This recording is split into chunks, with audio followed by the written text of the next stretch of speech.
and brakes squealed and steam hissed as the locomotive reached the station and slowed so that the passenger cars came to a stop next to the platform.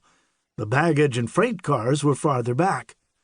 As the train clattered to a halt, Denny straightened and took a step away from the post where she'd been leaning.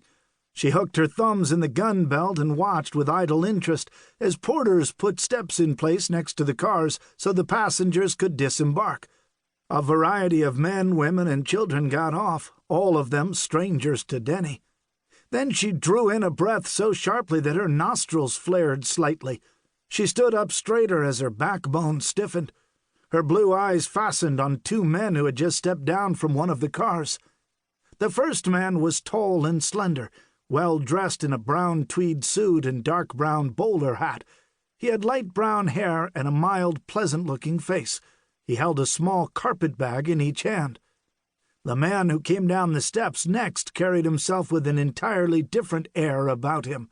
He had a self-assured spring in his gait, and as he paused, pushed his coat back, and rested his fists against his hips, he gave off so much confidence that it bordered on arrogance.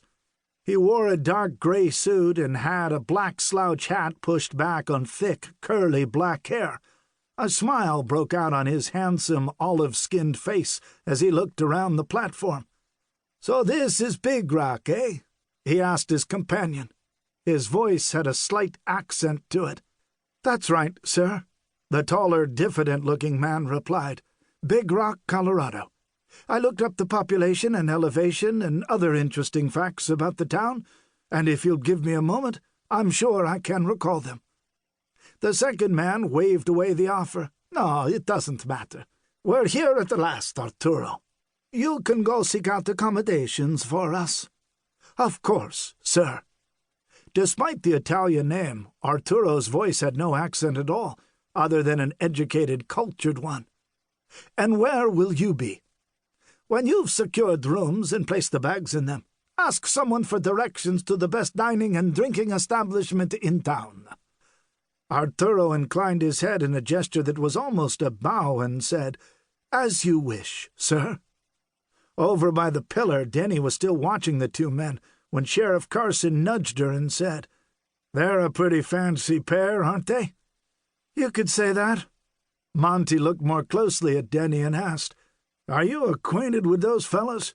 You're glaring at them sort of like you wouldn't mind whipping out that lightning and blazing away at them."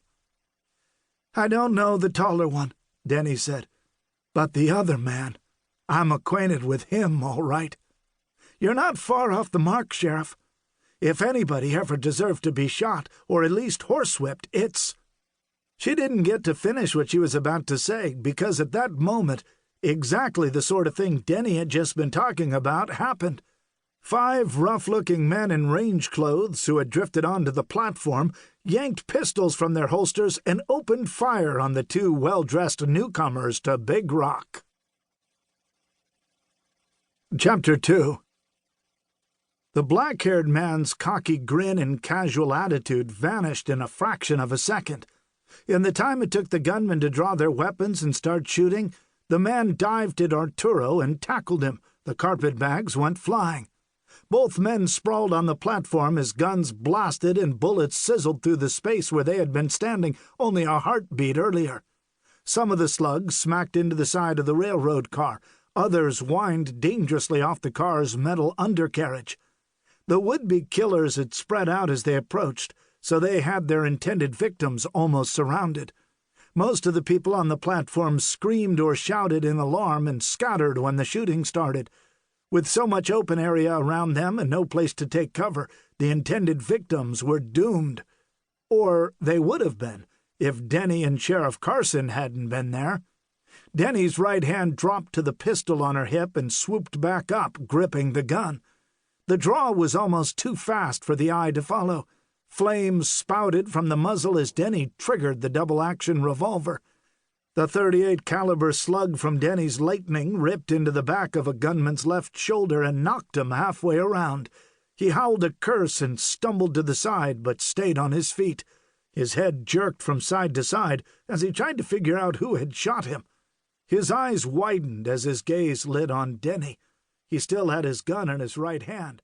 He lifted it to take